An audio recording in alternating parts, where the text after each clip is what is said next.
Set in the shadow of the Rocky Mountains is Denver, Colorado.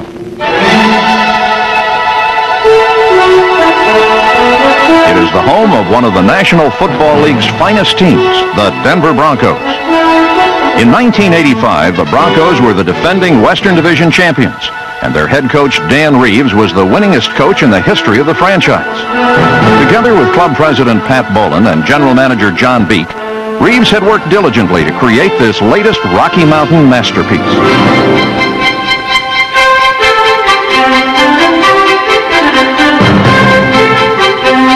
Denver recorded its 120th consecutive sellout as the Broncos attacked 1985 with the confidence of a champion. Unfortunately, this season, the Broncos weren't a team of destiny. However, they certainly were a team of daring and drama. And for Pat Bowlen, the rest of the Bronco organization and fans, 1985 was a season of miracle makers and heartbreakers.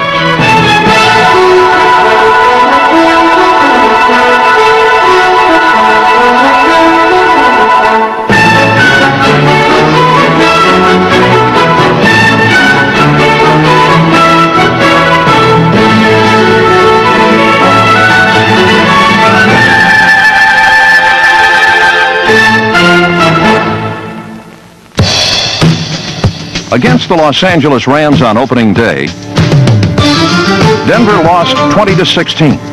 And 3 weeks later against Miami, they let an early lead slip away to the elusive Dolphins, losing 30-26.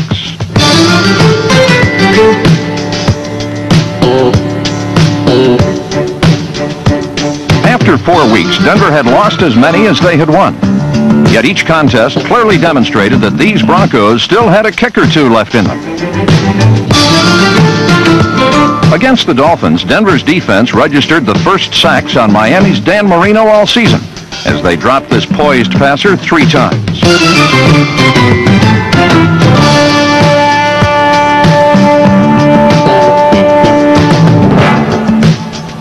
Even in defeat, these Broncos never lost their poise, and wins over Atlanta and New Orleans proved that Denver could still beat the teams they were supposed to beat.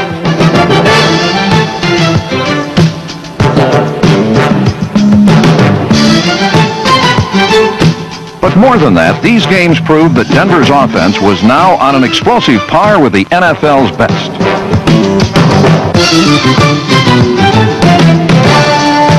The Broncos were averaging 30 points a game, results that began up front in the offensive line.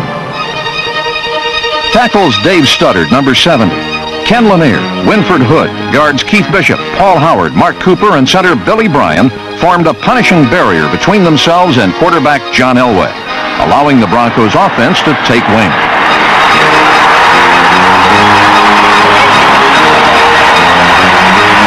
Denver's passing attack soared on the strength of John Elway's arm, and his mobility bought additional time and created better blocking angles for his blockers. Elway counted on the sure hands of his tight ends, Clarence Kay, number 88, and James Wright, who caught 57 passes between them. 61 times he connected with Steve Watson, number 81, who led the club in receptions for the 3rd straight season.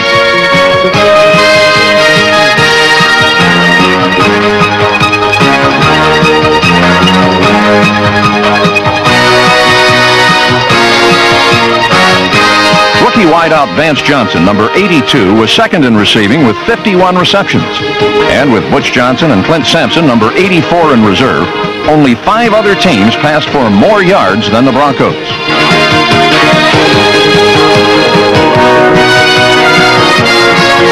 Throughout 1985, the Broncos found many interesting ways to advance the football through the air. In Week 5, some Denver razzle-dazzle broke open a tight contest with the Houston Oilers.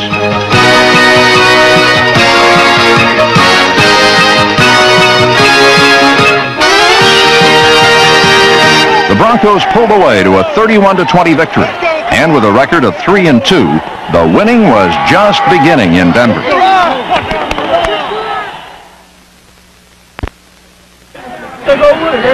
The success of the Denver Broncos defense has never been a product of one or two men's talent and brilliance. It is the sum of its many parts. Gotta pop, y'all. Rarely has any one professional unit featured such a collection of well-meshed talent. And in 1985, few played better defense by opportunity than these stampeding Broncos.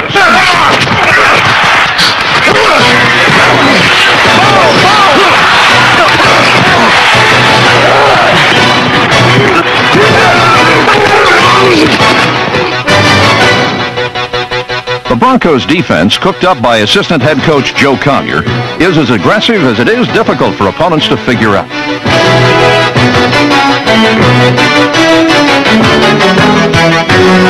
It begins with strength up front in down linemen Barney Chavis, Andre Townsend, Reuben Carter, Simon Fletcher, Greg Cragen, and Rulon Jones, number 75, who shredded double-team blocks and collected 10 quarterback sacks.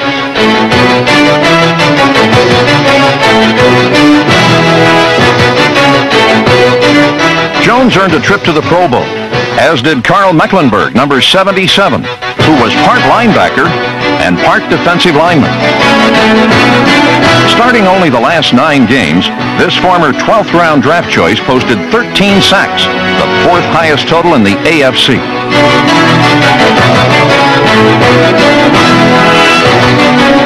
Together with linebackers Jim Ryan, Tom Jackson, Steve Busick, Rick Dennison, and Ken Woodard, Denver clogged up the running lanes and stripped opponents of their weapons.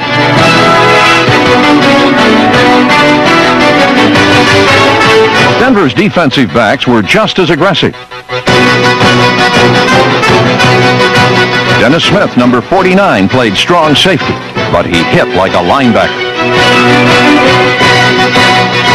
Smith and the rest believed that the football was the property of the man holding it at the end of the play, not the beginning. Cornerback Mike Harden, number 31, led the team in interceptions. And free safety Steve Foley was tied for second with cornerback Louis Wright, number 20.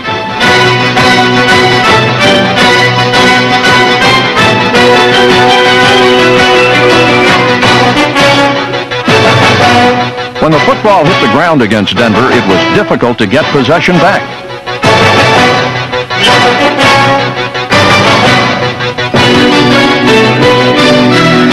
After beating the Indianapolis Colts, Denver shook down the Seattle Seahawks in a defensive struggle that wasn't decided until overtime.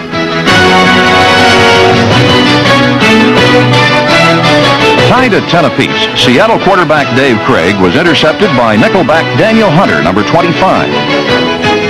It was the Broncos' 3rd interception of the day and gave kicker Rich Carlos the opportunity to win the game. We are tied in overtime, 10-10. Carlos to attempt a field goal, that would win it. The snap, the ball is down, the kick by Carlos.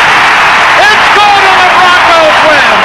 Denver 13, Seattle 10. Once again, Denver's special teams had delivered when it counted.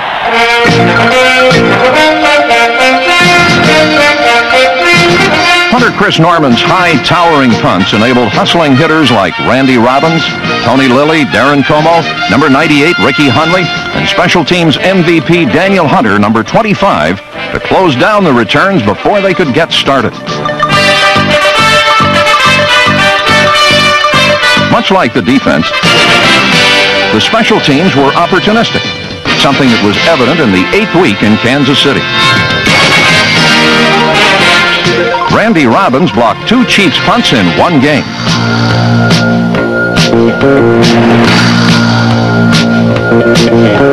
The subsequent field position set up 2 Gerald Wilhite touchdown runs that followed the blocks of Gene Lang, number 33.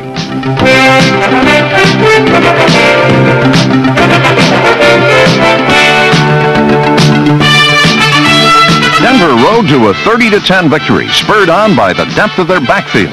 Athletes who were as interchangeable as they were versatile.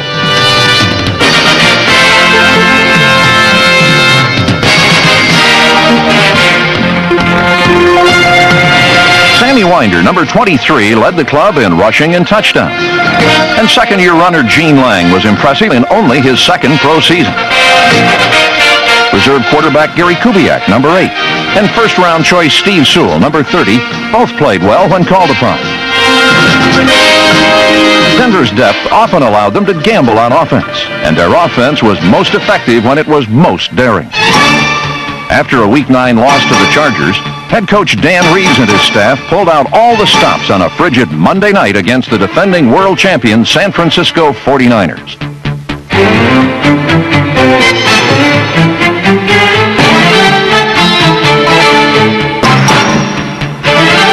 John Elway threw 2 touchdown passes.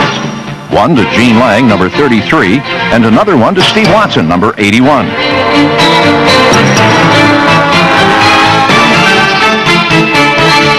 Denver had embraced its opportunities. Now, with 1st and 4 at the Bronco goal line, it was San Francisco's turn to try.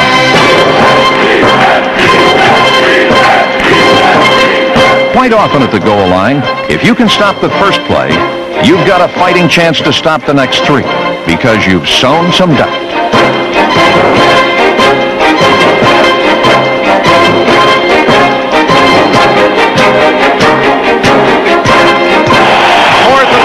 2. They pitch to Craig. He cuts. He is knocked down short of the goal line. Broncos have held. Take over at the 1. Throughout the evening, Denver kept 49er quarterback Joe Montana on ice.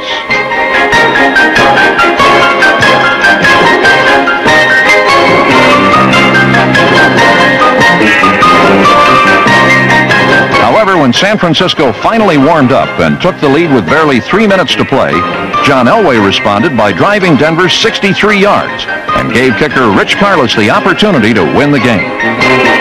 Denver won it 17-16, and with a record of 7-3, they were on the road to another Western Division title. However, one breakdown during their final 6 games would turn these miracle makers into heartbreakers.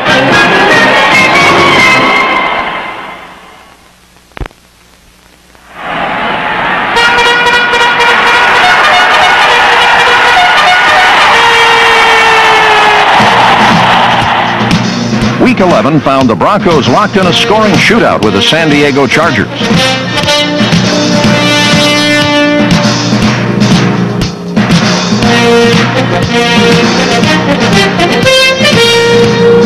Dan Fouts and John Elway traded scoring passes, and Gene Lang followed playbook-perfect blocking for another score as the game was tied at the end of regulation time. Denver's fate would be decided in overtime for the second of 4 times in 1985, and only a great effort by Dennis Smith and Louis Wright kept the Broncos alive. However, after blocking 1 field goal and then losing it because a timeout had been called, the Broncos needed one more miracle. 10:36 left in sudden death overtime. If Thomas makes it, the Chargers win. Tied in overtime at 24. Ball is down. Thomas's kick is blocked. Picked up on the run. Here comes Louis Wright. They won't catch him. Into the 20. Into the 15. Score. Broncos block the field goal, run it back and win. Dennis Smith got in. The Broncos get the block. And Louis Wright is mobbed as he goes through the end zone. Let the crowd tell you the story. They start yelling, Louis, Louis, as he comes back, mobbed, back out on the field. Final, Denver 30, San Diego 24.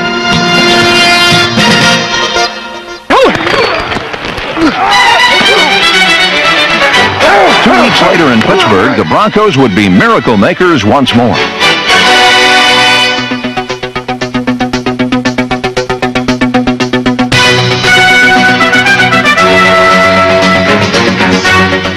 Denver's defense punished the Steelers, and Steve Wilson pulled in 2 of the Broncos' 4 interceptions that day. However, it was an interception thrown by John Elway with barely 6 minutes remaining that threatened to ruin a near-perfect day.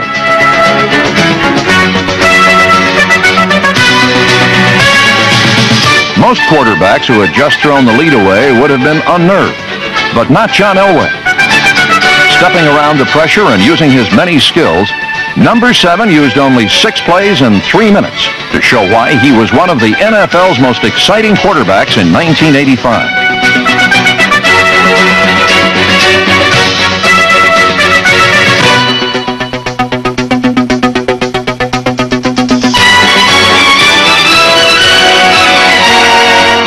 Sewell's second touchdown of the day lifted Denver to a 24-23 lead. And then Mike Harden made it final.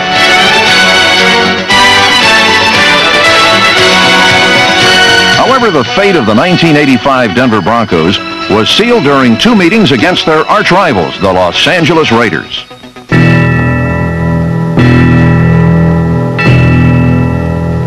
The Broncos' inability to contain Marcus Allen led to a 31-28 overtime loss in the Coliseum in Week 12. Then a Week 14 snowstorm in Mile High Stadium turned into a slow-motion nightmare as Denver's fourth overtime period ended in sudden death.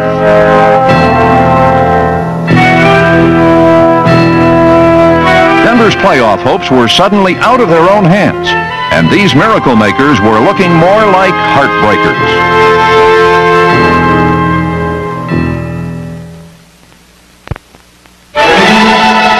In 1985, John Elway showed why he was one of the NFL's finest quarterbacks, as well as one who is going to keep getting better.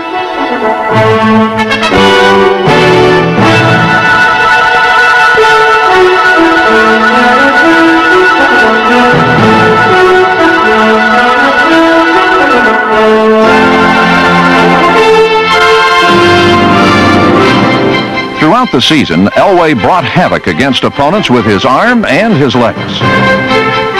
Number 7 was Denver's Houdini with a rifle, who escaped often enough and shot straight enough to keep the Bronco offense moving goalward.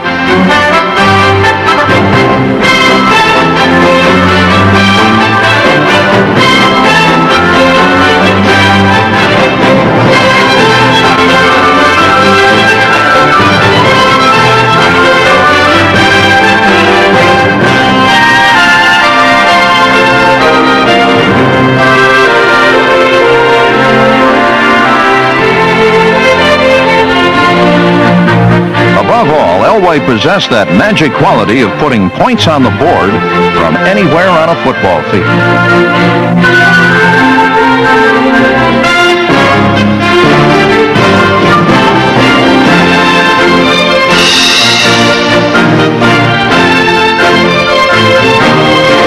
However, Elway's greatness was often most evident on his worst days. Against the Kansas City Chiefs in Week 15, he threw 5 interceptions. But by now, Elway's teammates knew that their quarterback could steer himself and his team in the right direction, even when everything else seemed to be spinning out of control. Trailing by only 6 points at 13-7, Elway had barely a minute to play, and Bronco fans were thoroughly familiar with his penchant for saving lost causes.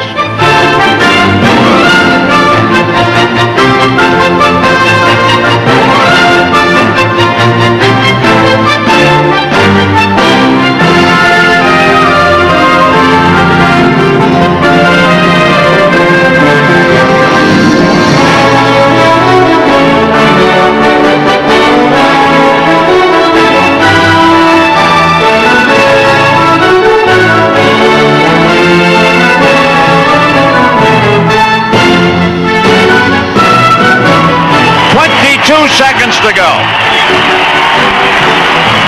They'll give the ball to Winder, and he dives in, scores! Broncos lead. Denver 14, Kansas City 13 on a 59-yard drive and a 1-yard run. Bryant and Bishop with a block. Denver's playoff hopes were still alive, but in order to keep them breathing, they would have to leave the friendly confines of Mile High Stadium and travel to the deafening roar of the Kingdome for a Friday night battle with the Seattle Seahawks.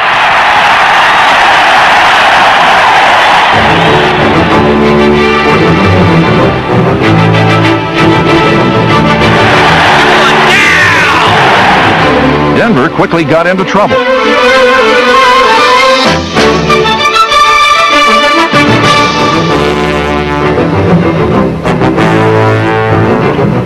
The Broncos spent the first quarter watching the Seahawks build a 17-0 lead.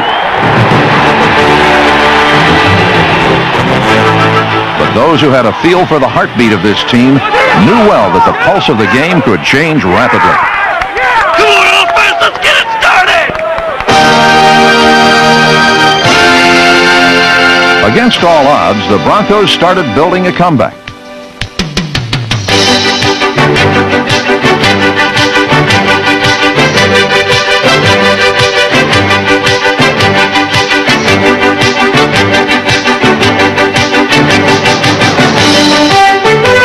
Denver's defense shut down the Seahawks in the second half.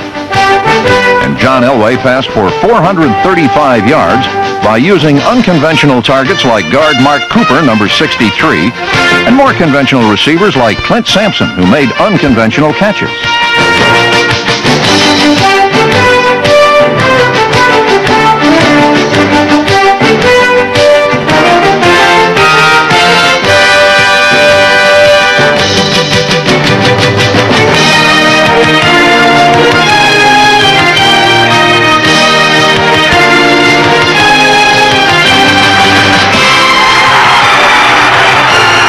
Finally, with a little over 2 minutes to go, the Broncos pulled even at 24.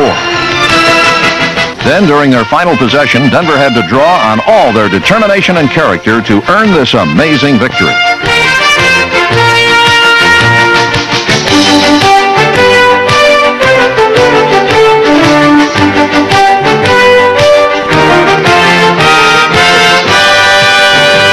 With no guarantees, on this drive, Denver accomplished everything asked of them to make the playoffs. Yet when it was over, 4 other teams with inferior records were bound for postseason play instead of the Broncos, who finished with a record of 11-5. 24-24 tie. Kubiak will hold it. Broncos trying to get the lead for the first time in the game.